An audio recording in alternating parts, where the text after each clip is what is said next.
Mr. Secretary General, Mr. President, world leaders, and distinguished delegates, welcome to New York. It is a profound honor to stand here in my home city as a representative of the American people to address the people of the world.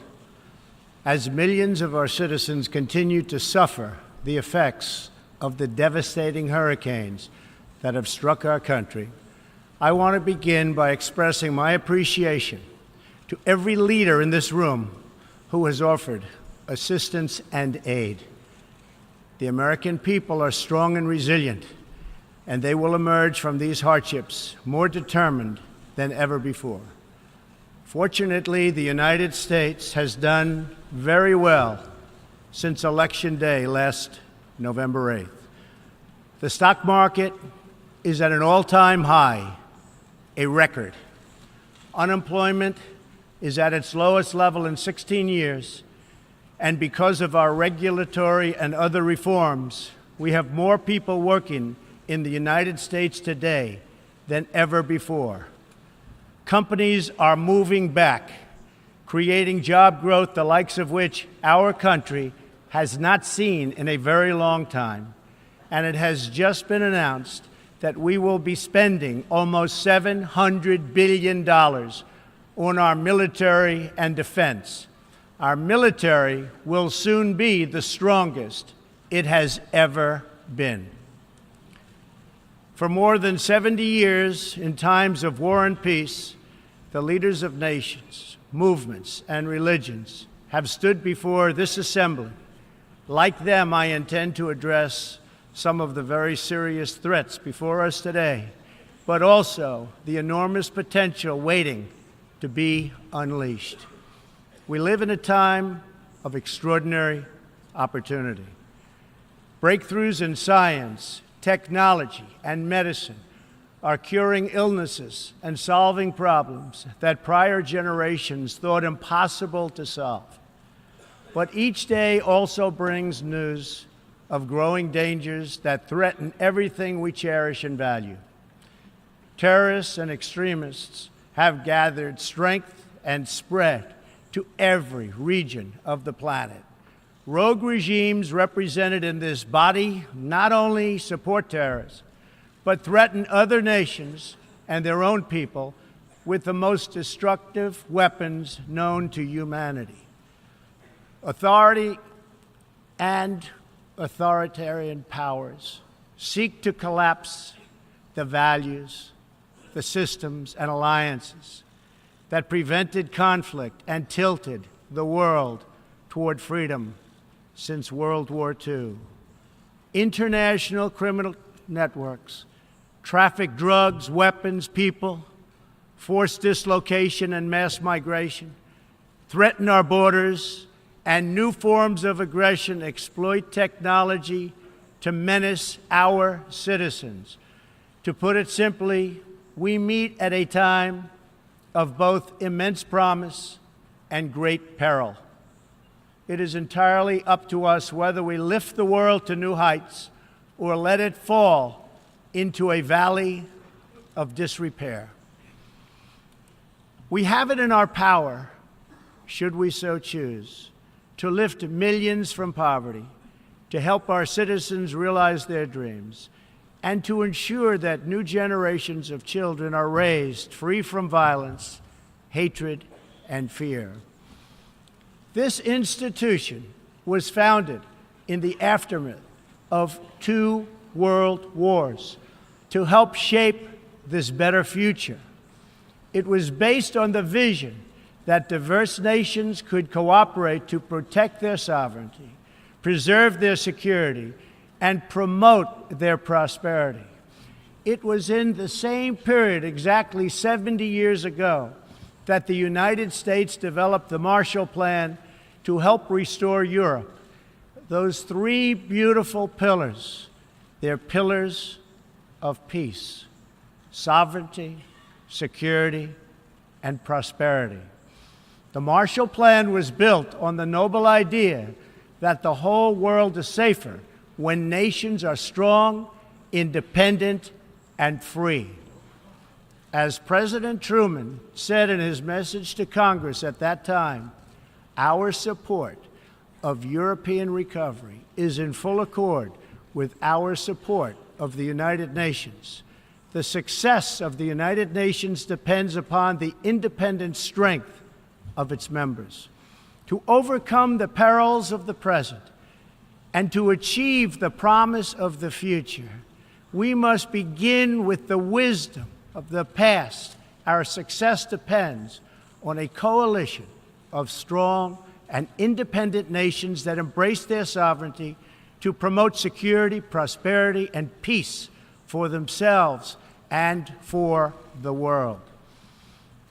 We do not expect diverse countries to share the same cultures, traditions, or even systems of government, but we do expect all nations to uphold these two core sovereign duties: to respect the interests of their own people and the rights of every other sovereign nation.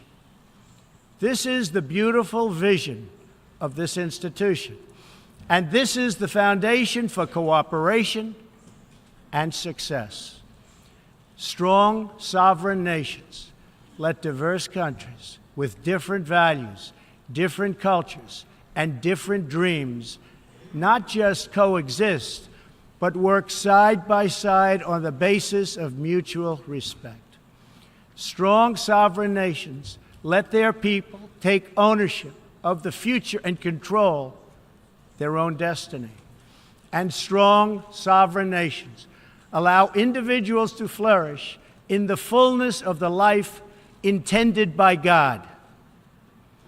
In America, we do not seek to impose our way of life on anyone, but rather to let it shine as an example for everyone to watch. This week gives our country a special reason to take pride in that example. We are celebrating the 230th anniversary of our beloved Constitution, the oldest Constitution still in use in the world today. This timeless document has been the foundation of peace, prosperity, and freedom for the Americans and for countless millions around the globe whose own countries have found inspiration in its respect for human nature, human dignity, and the rule of law. The greatest in the United States Constitution is its first three beautiful words. They are, "We the people." Generations of Americans have sacrificed to maintain the promise of those words, the promise of our country and of our great history. In America, the people govern, the people rule, and the people are sovereign. I was elected not to take power, but to give power to the American people where it belongs. In foreign affairs, we are renewing this founding principle of sovereignty. Our government's first duty is to its people, to our citizens, to serve their needs, to ensure their safety, to preserve their rights, and to defend their values. As President of the United States, I will always put America first, just like you, as the leaders of your countries, will always and should always put your countries first.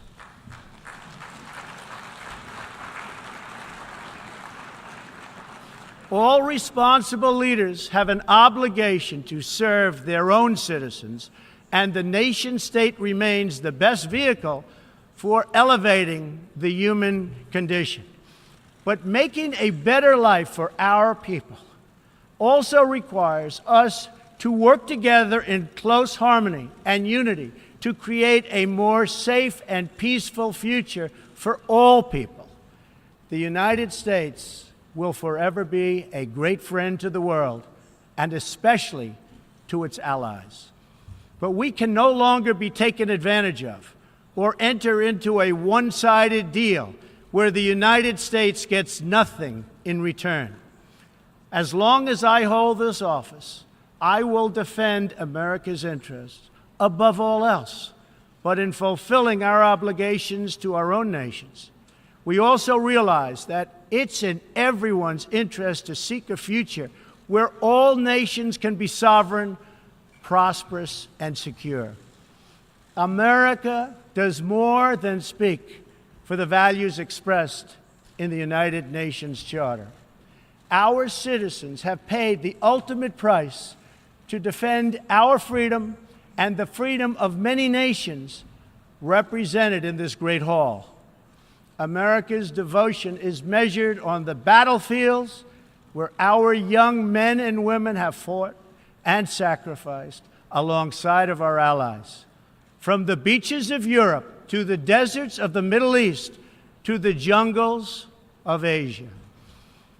It is an eternal credit to the American character that even after we and our allies emerged victorious from the bloodiest war in history, we did not seek territorial expansion or attempt to oppose and impose our way of life on others. Instead, we helped build institutions such as this one to defend the sovereignty, security, and prosperity for all. For the diverse nations of the world, this is our hope. We want harmony and friendship, not conflict and strife. We are guided by outcomes, not ideology. We have a policy of principled realism rooted in shared goals, interests, and values. That realism forces us to confront a question facing every leader and nation in this room.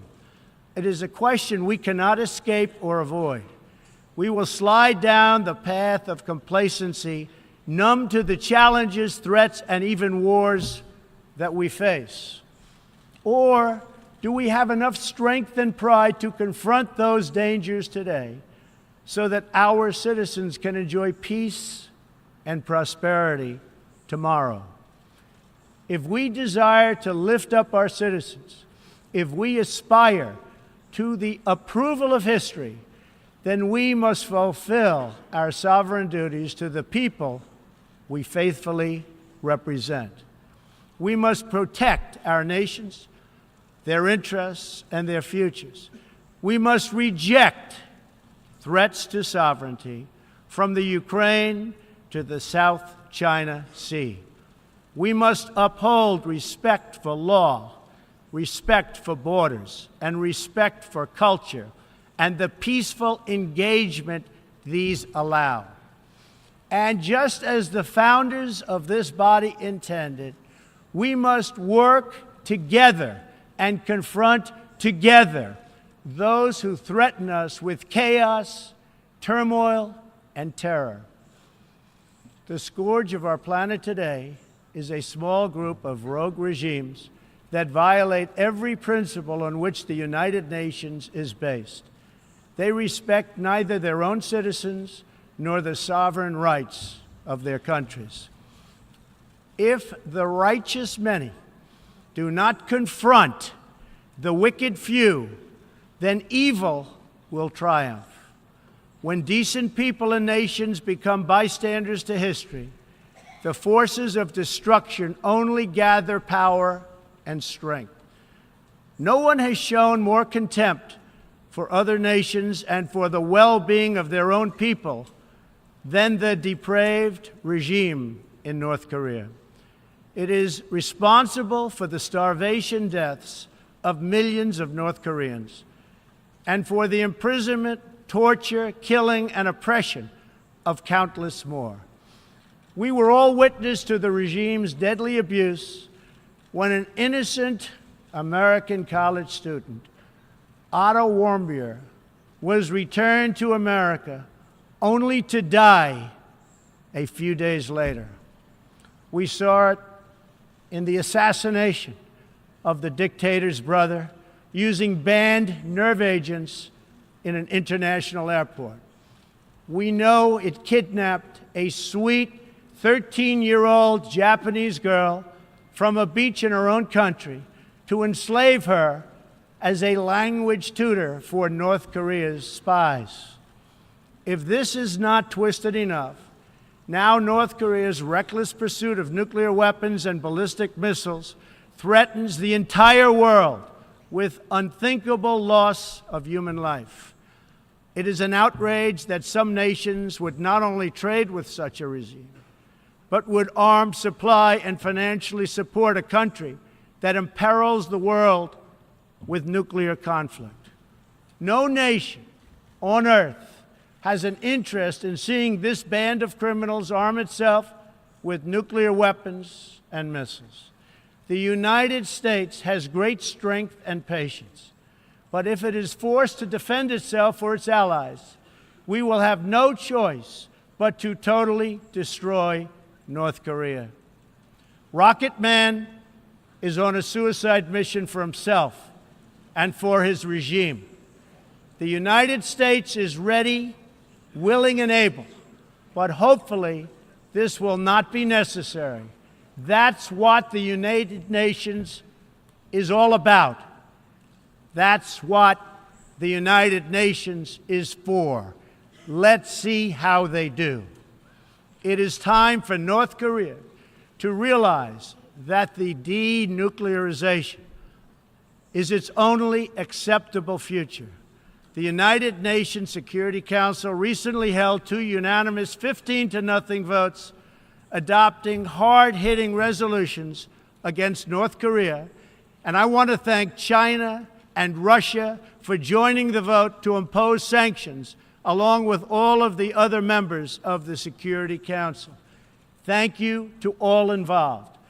But we must do much more. It is time for all nations to work together to isolate the Kim regime until it ceases its hostile behavior. We face this decision not only in North Korea. It is far past time for the nations of the world to confront another reckless regime, one that speaks openly of mass murder, vowing death to America, destruction to Israel, and ruin for many leaders and nations in this room. The Iranian government masks a corrupt dictatorship behind the false guise of a democracy. It has turned a wealthy country with a rich history and culture into an economically depleted rogue state whose chief exports are violence, bloodshed, and chaos. The longest suffering victims of Iran's leaders are, in fact, its own people. Rather than use its resources to improve Iranian lives, its oil profits go to fund Hezbollah and other terrorists that kill innocent Muslims and attack their peaceful Arab and Israeli neighbors. This wealth, which rightly belongs to Iran's people, also goes to shore up Bashar al-Assad's dictatorship, fuel Yemen's civil war, and undermine peace throughout the entire Middle East. We cannot let a murderous regime continue these destabilizing activities while building dangerous missiles, and we cannot abide by an agreement if it provides cover for the eventual construction of a nuclear program.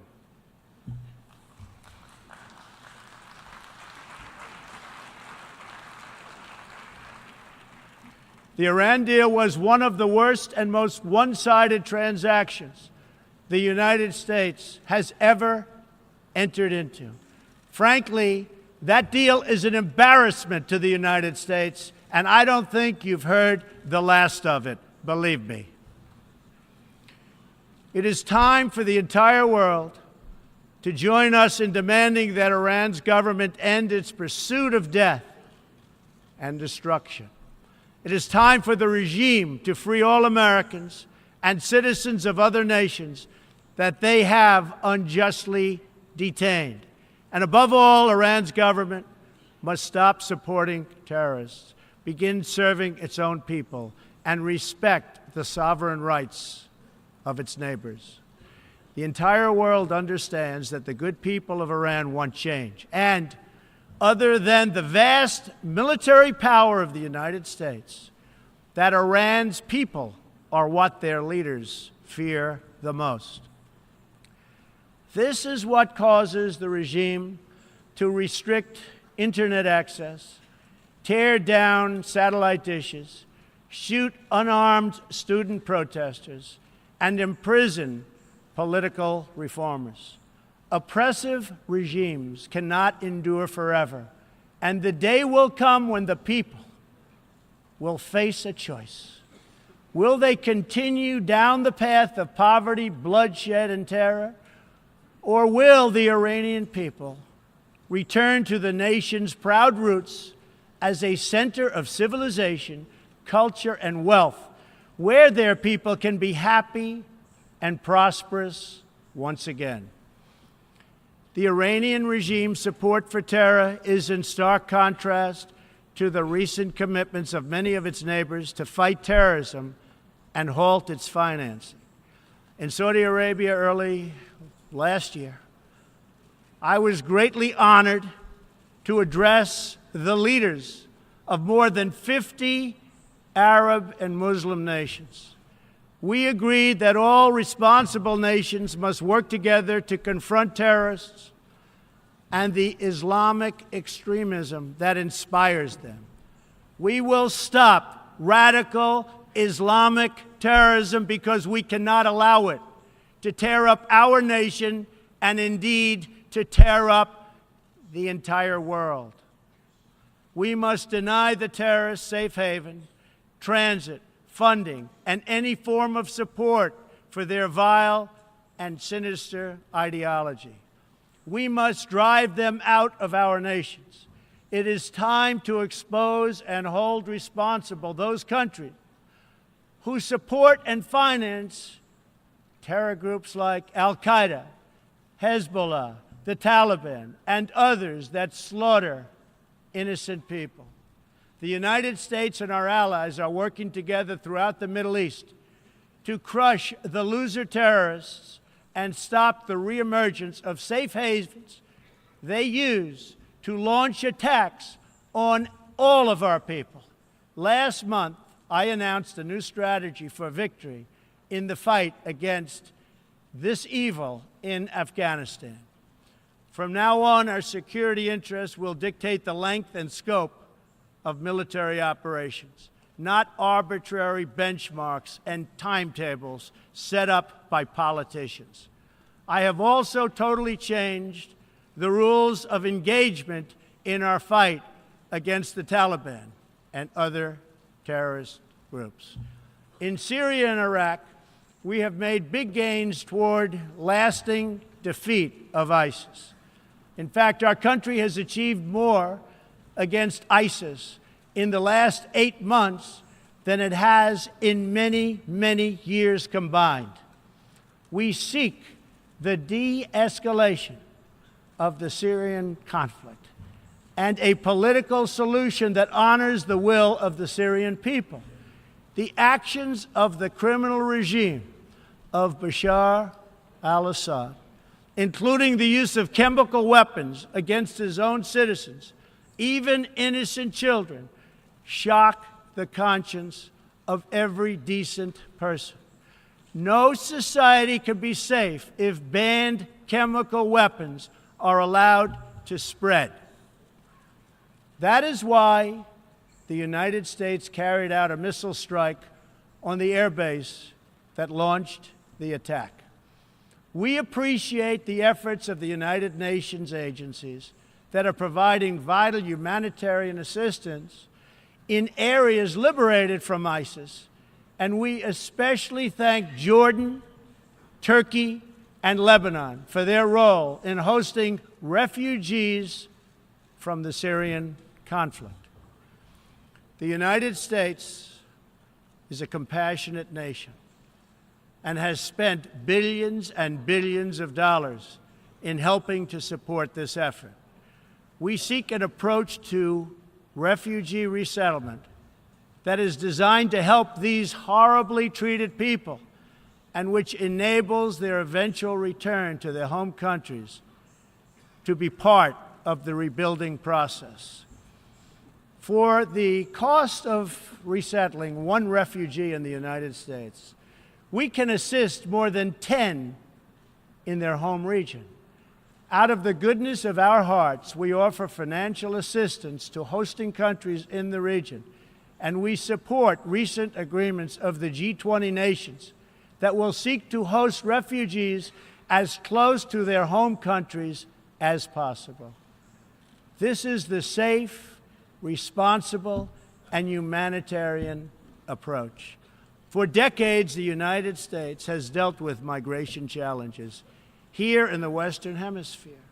We have learned that over the long term, uncontrolled migration is deeply unfair to both the sending and the receiving countries.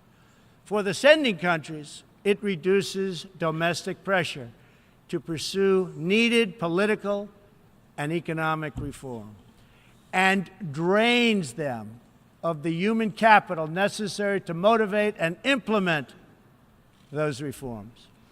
For the receiving countries, the substantial costs of uncontrolled migration are borne overwhelmingly by low-income citizens whose concerns are often ignored by both media and government. I want to salute the work of the United Nations in seeking to address the problems that cause people to flee from their homes. The United Nations and African Union led peacekeeping missions to have invaluable contributions in stabilizing conflicts in Africa. The United States continues to lead the world in humanitarian assistance, including famine prevention and relief in South Sudan, Somalia, and northern Nigeria and Yemen. We have invested in better health and opportunity all over the world through programs like PEPFAR, which funds AIDS relief, the President's Malaria Initiative, the Global Health Security Agenda, the Global Fund to End Modern Slavery, and the Woman Entrepreneurs Finance Initiative, part of our commitment to empowering women all across the globe. We also thank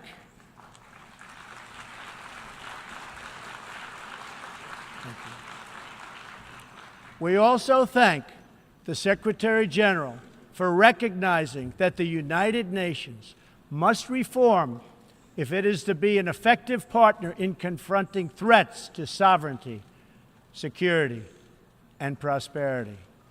Too often, the focus of this organization has not been on results, but on bureaucracy and process.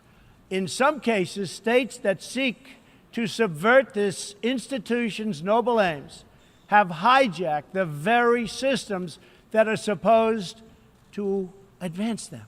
For example, it is a massive source of embarrassment to the United Nations that some governments with egregious human rights records sit on the UN Human Rights Council. The United States is one out of 193 countries in the United Nations, and yet we pay 22% of the entire budget and more. In fact, we pay far more than anybody realizes. The United States bears an unfair cost burden, but to be fair, if it could actually accomplish all of its stated goals, especially the goal of peace, this investment would easily be well worth it. Major portions of the world are in conflict, and some, in fact, are going to hell. But the powerful people in this room, under the guidance and auspices of the United Nations, can solve many of these vicious and complex problems.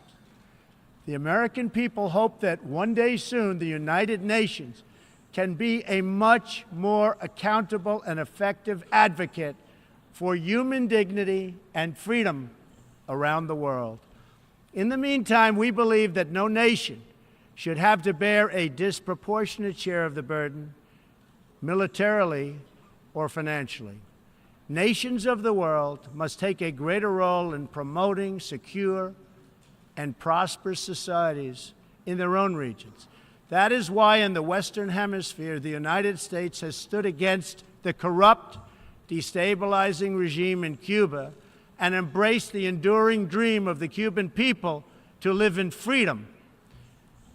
My administration recently announced that we will not lift sanctions on the Cuban government until it makes fundamental reforms.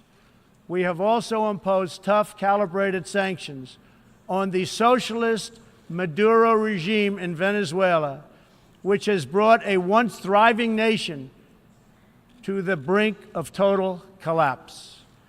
The socialist dictatorship of Nicolas Maduro has inflicted terrible pain and suffering on the good people of that country. This corrupt regime destroyed a prosperous nation by imposing a failed ideology that has produced poverty and misery everywhere it has been tried. To make matters worse, Maduro has defied his own people, stealing power from their elected representatives to preserve his disastrous rule. The Venezuelan people are starving, and their country is collapsing. Their democratic institutions are being destroyed. This situation is completely unacceptable, and we cannot stand by and watch. As a responsible neighbor and friend, we and all others have a goal. That goal is to help them regain their freedom, recover their country, and restore their democracy. I would like to thank leaders in this room for condemning the regime and providing vital support to the Venezuelan people. The United States has taken important steps to hold the regime accountable. We are prepared to take further action if the government of Venezuela persists on its path to impose authoritarian rule on the Venezuelan people. We are fortunate to have incredibly strong and healthy trade relationships with many of the Latin American countries gathered here today. Our economic bond forms a critical foundation for advancing peace and prosperity for all of our people and all of our neighbors. I ask every country represented here today to be prepared to do more to address this very real crisis. We call for the full restoration of democracy and political freedoms in Venezuela.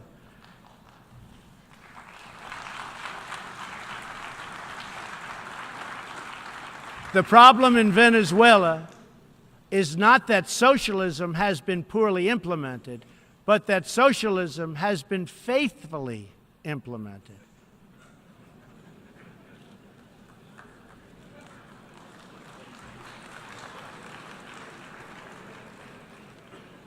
From the Soviet Union to Cuba to Venezuela, wherever true socialism or communism has been adopted, it has delivered anguish and devastation and failure. Those who preach the tenets of these discredited ideologies only contribute to the continued suffering of the people who live under these cruel systems. America stands with every person living under a brutal regime. Our respect for sovereignty is also a call for action. All people deserve a government that cares for their safety, their interests, and their well-being, including their prosperity. In America, we seek stronger ties of business and trade with all nations of goodwill. But this trade must be fair and it must be reciprocal. For too long, the American people were told that mammoth multinational trade deals, unaccountable international tribunals, and powerful global bureaucracies were the best way to promote their success. But as those promises flowed, millions of jobs vanished and thousands of factories disappeared. Others gamed the system and broke the rules. And our great middle class, once the bedrock of American prosperity, was forgotten and left behind. But they are forgotten no more, and they will never be forgotten again. While America will pursue cooperation and commerce with other nations, we are renewing our commitment to the first duty of every government, the duty of our citizens. This bond is the source of America's strength and that of every responsible nation represented here today. If this organization is to have any hope of successfully confronting the challenges before us, it will depend, as President Truman said some 70 years ago, on the independent strength of its members. If we are to embrace the opportunities of the future and overcome the present dangers together, there can be no substitute for strong, sovereign, and independent nations. Nations that are rooted in their histories and invested in their destinies. Nations that seek allies to befriend, not enemies to conquer. And most important of all, nations that are home to patriots, to men and women who are willing to sacrifice for their countries, their fellow citizens, and for all that is best in the human spirit. In remembering the great victory that led to this body's founding, we must never forget that those heroes who fought against evil also fought for the nations that they loved. Patriotism led the Poles to die to save Poland, the French to fight for a free France, and the Brits to stand strong for Britain. Today, if we do not invest ourselves, our hearts, and our minds in our nations, if we will not build strong families, safe communities, and healthy societies for ourselves, no one can do it for us. We cannot wait for someone else, for faraway countries or far-off bureaucracies. We can't do it. We must solve our problems to build our prosperity, to secure our future, or we will build vulnerable to decay, domination, and defeat. The true question for the United Nations today, for people all over the world who hope for better lives for themselves and their children, is a basic one. Are we still patriots? Do we love our nations enough to protect their sovereignty and to take ownership of their futures? Do we revere them enough to defend their interests, preserve their cultures, and ensure a peaceful world for their citizens? One of the greatest American patriots, John Adams, wrote that the American Revolution was effected before the war commenced. The revolution was in the minds and hearts of the people. That was the moment when America awoke, when we looked around and understood that we were a nation. We realized who we were, what we valued, and what we would give our lives to defend. From its very first moments, the American story is the story of what is possible when people take ownership of their future. The United States of America has been among the greatest forces for good in the history of the world and the greatest defenders of sovereignty, security, and prosperity for all. Now we are calling for a great reawakening of nations, for the revival of their spirits, their pride, their people, and their patriotism. History is asking us whether we are up to the task. Our answer will be a renewal of will, a rediscovery of resolve, and a rebirth of devotion we need to defeat the enemies of humanity and unlock the potential of life itself. Our hope is a word and world of proud, independent nations that embrace their duties, seek friendship, respect others, and make common cause in the greatest shared interest of all, a future of dignity and peace for the people of this wonderful earth.